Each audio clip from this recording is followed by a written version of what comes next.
se resolva. Questão 1. No ambiente escolar, é possível praticar muitas ações relacionadas à sustentabilidade e ao uso consciente de recursos naturais e bens de consumo. Letra A. Liste iniciativas que você observa na sua escola relacionadas ao consumo de água e de energia elétrica e à destinação do lixo que visem promover a sustentabilidade. Então, vocês iam fazer aí, né, nessa questão, verificar o que tem dentro da escola, né, que o pessoal faz para evitar, né, o gasto de água, de energia, se existe algum projeto, né, da destinação de lixo. Então, era uma resposta pessoal. Letra B. Faça uma relação de outras práticas que, na sua opinião, podem ser adotadas na sua escola para promover a sustentabilidade. Também é uma resposta pessoal, né? Mas você poderia fazer uma lista falando da questão do uso do lixo orgânico, por exemplo, da merenda escolar, criar um adubo, né, para colocar na horta, que é feita pelos estudantes, adoção de canecas para não se usar copo descartável, não deixar, por exemplo, aparelhos ligados durante muito tempo, aparelhos eletrônicos. Então, cada um poderia colocar sua resposta pessoal. Questão 2. Escreva frases relacionando as palavras abaixo. Letra A. Cidades, transporte público, poluentes e ciclovia. Por exemplo, nessa questão vocês construiriam uma frase, né? Por exemplo, a construção de ciclovias e a melhoria dos transportes públicos nas cidades ajudam, por exemplo, na diminuição de gases poluentes. Então, você está criando uma frase. Letra B, embalagens retornáveis, reciclagem de lixo, né? Por exemplo, o uso de embalagens retornáveis e reciclagem de materiais são ações para a diminuição da produção de lixo nas cidades. Eu seria um exemplo. Letra C, praças, árvores urbanas, fauna silvestre. Por exemplo, poderia colocar praças e árvores urbanas são extremamente importantes para a manutenção da fauna silvestre. Um exemplo. Letra B. Hortas comunitárias, agrotóxicos, saúde, comunidade. Um exemplo que poderia ser: algumas comunidades cultivam hortas comunitárias, pelo qual produzidos vegetais e frutas sem a utilização de agrotóxicos. Seria uma medida importante para a manutenção da saúde. Então, são exemplos que vocês poderiam utilizar. Cada um ia criar a sua frase usando as palavrinhas que estão dentro de cada questão. Questão 3. O que são áreas de risco e qual a porcentagem da população brasileira que vive nessas áreas? Bom, gente, áreas de risco são locais que são impróprios para ocupação humana, né? E estão sujeitos a riscos naturais, por exemplo, inundações, né? E decorrentes da ação humana. Segundo o IBGE, 6% da população urbana brasileira vive nessas áreas. Questão 4. Observa a imagem. Trata-se de um conjunto habitacional entregue aos moradores sem arborização das ruas. Os jardins e quintais de cada uma das casas também não possuem vegetação. Letra A. Quais argumentos você utilizaria para convencer os administradores a plantar árvores e os moradores cultivar áreas verdes, como hortas e jardins, em suas casas? Bom, gente, qual é o procedimento que deveria ser feito, né? As árvores, elas vão melhorar a qualidade do ar, vão reduzir o calor, vão ajudar na economia de energia e, além disso tudo, vai embelezar também, né, o condomínio. As hortas, elas promovem o contato com a terra, melhoram a saúde, produzem o alimento sem venenos nem agrotóxicos. Letra B. Quais as orientações você daria para o plantio de árvores nas calçadas? Bom, as árvores, elas têm que ser escolhidas de espécies que são nativas daquele local. E também, né, com isso vai atrair a fauna silvestre e tem que escolher aquelas que têm raízes mais profundas que não vão danificar as calçadas. Então tem que ser uma escolha consciente. Questão 5. O quadro abaixo mostra dois tipos de cidade que diferem em relação aos meios de transporte e a presença de áreas verdes. Então, na cidade 1, mostra que o transporte urbano o transporte público é o principal. As ciclovias e ciclofaixas, muitos quilômetros no centro e nos bairros. Já a arborização urbana, em ruas e praças e nas hortas urbanas. E o saneamento básico tem 100% de água e esgotos tratados. Já na cidade 2, o transporte urbano, o transporte particular e individual é o principal. Já as ciclovias e ciclofaixas nos parques e no centro. A arborização urbana em praças, hortas somente em quintais na periferia. E saneamento básico, 30% de água e esgotos tratados. Bom, qual das duas cidades se aproxima mais de uma cidade sustentável? Bom, a mais sustentável é a cidade 1, né? Que é a cidade que tem características de bom relacionamento com o meio ambiente. Apresente 3 razões para isso. Por exemplo, prioriza o transporte público, né, coletivo, que é muito menos poluente. E o uso de bicicletas também é uma alternativa no qual diminui, né, o trânsito, né, na cidade e a emissão de gases. Também promove a presença de vegetação como árvores e hortas em áreas públicas e por toda a cidade. E com isso purifica o ar. Também garante tratamento de esgoto para toda a população, com isso melhora a saúde de uma forma geral, diminuindo as doenças infecciosas, ok? Então, isso seriam opções que vocês poderiam redigir. Questão 6. O gráfico abaixo mostra a extensão de ciclovias em algumas capitais brasileiras. Um estudo de 2018 feito na cidade de São Paulo mostrou que a presença de estrutura cicloviária, ciclovias até 500 metros de domicílio, é um forte estímulo para utilizar a bicicleta diariamente para o trabalho e lazer. Letra A. Quais são as capitais e as regiões com maior e menor extensão cicloviárias no Brasil? Bom, as capitais que têm maior extensão seria São Paulo, né, e Rio de Janeiro.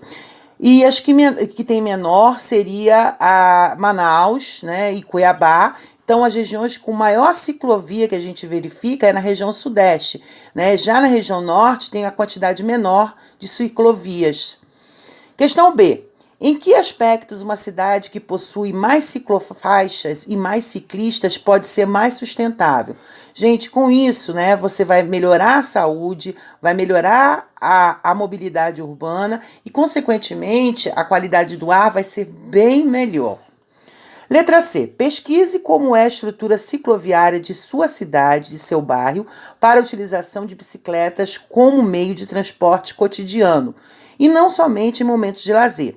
Existe algum projeto da prefeitura em andamento? Se sim, qual é? Então, uma resposta pessoal. Cada um olharia a cidade e específico o seu bairro. Tem ciclovia ou não tem? É só para lazer ou é para o transporte das pessoas? Né? Então, verificar realmente cada condição no seu bairro específico.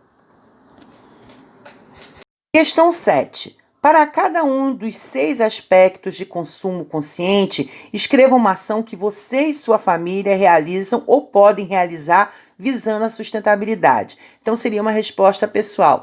Nós lembramos, né, que cada ação seria, né, que cada família teria que pensar o porquê comprar, o que comprar, como comprar, de que comprar, como usar e também como descartar. São as perguntas que vocês têm que responder, no qual você e sua família iriam realizar.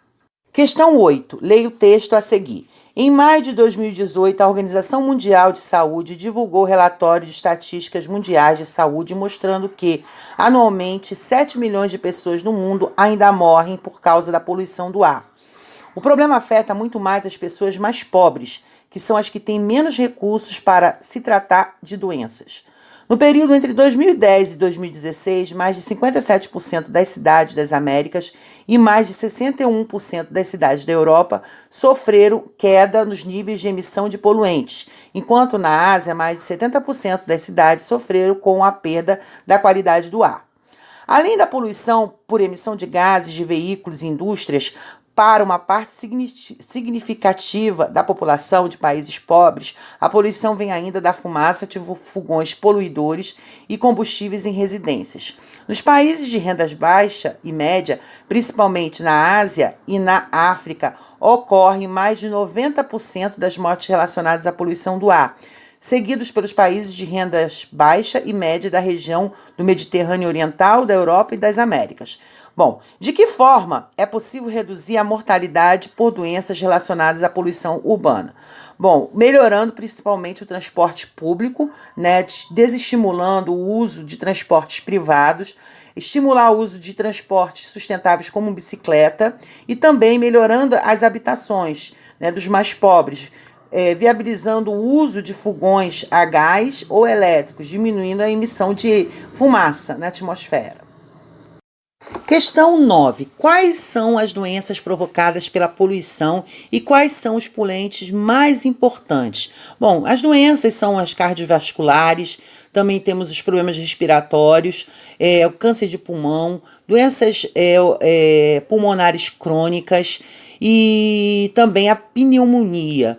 Os poluentes mais importantes, né, que provocam danos é o carbono negro, o metano, o ozônio troposférico e os hidrofluorocarbonetos, que é o HFC. Questão 10. Quais são os aspectos ambientais, sociais e econômicos relacionados ao problema da poluição do ar, principalmente em países pobres? Bom, nos aspectos ambientais, nós temos a poluição, né, que provoca impactos na natureza, prejuízos aos recursos, como a água, o solo, e impactos na biodiversidade, quer dizer, os animais e as plantas. E em questão social, a poluição ela incide mais fortemente sobre as populações que são mais pobres, que são carentes de outros recursos, que é a questão da moradia, da saúde, da alimentação. Síntese. Após as eleições municipais, o novo prefeito tomou posse numa cidade hipotética chamada Ribeirão Belo da Serra, localizada em região do bioma Mata Atlântica, com uma população de 80 mil habitantes. Como meta do governo, esse novo prefeito decidiu realizar ações para transformar Ribeirão Belo da Serra em uma cidade sustentável, em consonância com 17 Objetivos de Desenvolvimento Sustentável da ONU. Alguns desafios para alcançar esses objetivos estão em vários aspectos da cidade, como apresentados a seguir. 1. Transportes. A cidade tem transporte coletivo muito ruim, com pouco ônibus e veículos antigos sem catalisadores e que, por isso, emitem muitos gases poluentes. O tráfego de veículos de passeio é intenso e não há faixas exclusivas para ciclistas. O relevo da cidade é relativamente plano, o que favorece o uso de bicicletas. Então, qual seria a solução? Investir na substituição da frota de ônibus para veículos movidos a biodiesel, né, que tenham catalisadores, implantar também ciclofaixas e ciclovias nas ruas, fazer campanhas para o uso de bicicleta e para as caminhadas. Questão 2. O saneamento, grande parte dos esgotos, não é tratada e nos bairros mais carentes não há coleta de resíduos sólidos, nem água encanada. Os vários riachos que existem na cidade estão assoreados e sem floresta ciliar. Então, qual seria a solução? Investir na implantação de rede de coleta e tratamento de esgotos, de água tratada e encanada para a cidade e promover a recuperação dos córregos, com o plantio de mata ciliar e a redução das áreas de risco. 3. Áreas verdes. Existem praças públicas, mas estão abandonadas e a maioria das calçadas é impermeabilizada e não tem árvores plantadas. Uma solução seria fazer os mutirões para plantar, né, e a manutenção das espécies nativas da região, das praças e calçadas públicas. Seriam uma das soluções. 4. Resíduos sólidos. A produção de resíduos sólidos pela população é alta, assim como o desperdício de alimentos em residências e restaurantes. Todo resíduo é descartado e nenhuma reciclagem, reuso ou reaproveitamento. Bom, poderia-se incluir nos currículos escolares conteúdos que fossem relacionados ao consumo consciente, implementar a coleta seletiva de lixo, com uma campanha de conscientização da população seria uma solução. 5. Produção de alimentos. A cidade fica distante de centros de abastecimento, o que encarece os alimentos e diminui sua qualidade para a população. Entretanto, as áreas do entorno da cidade têm aptidões para a produção agrícola de alimentos em pequenas propriedades familiares sem uso de defensivos agrícolas. Então, qual poderia ser a solução? Produção de alimentos seria implantar hortas urbanas em terrenos baldios. Também fortalecer o comércio, né, junto aos produtores que moram em torno da cidade e criar mais feiras livres e pontos de venda na cidade. Forme em grupos de 3 a 5 colegas e detalhe analisando as características de Ribeirão Belo da Serra e anotando no caderno quais as ações o prefeito e seus assessores deverão implantar para mudar a realidade da cidade, tendo como base o Objetivo de Desenvolvimento Sustentável. Então foi o que nós fizemos. Falamos como poderia ser o transporte, o saneamento, as áreas verdes, os resíduos sólidos e a produção de alimentos. 11. Cidades e comunidades sustentáveis. Após descrever as ações, faça um desenho dessa futura Ribeirão Belo da Serra sustentável, considerando cada um dos aspectos apresentados. Então, cada um faria o seu desenho, né, mostrando todos esses aspectos sustentáveis e como a cidade ficaria nesse momento. Desafios. A reciclagem de materiais é um dos aspectos importantes relacionados aos resíduos sólidos nas cidades sustentáveis. As ações e os programas de coleta seletiva e de reciclagem devem ser contínuos, reunindo cooperativas de catadores, empresas e o poder público para atingir bons resultados.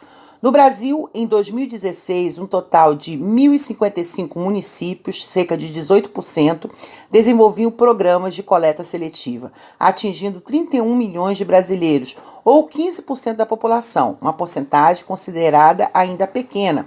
A coleta seletiva é marcadamente desigual pelas regiões do Brasil, conforme mostra o gráfico abaixo, com dados de 2016. Os números do lixo reciclado também ainda são muito baixos. Segundo dados da Fundação Mundial para a Natureza, apenas 3% de todo o lixo produzido no Brasil é reciclado, valor que poderia chegar a 30% se houvesse maior esforço e compromisso das instituições da sociedade nas principais capitais. Os números de reciclagem também são baixos. São Paulo recicla 3%, Rio de Janeiro 1,9% e Belo Horizonte 1,8% de resíduos sólidos.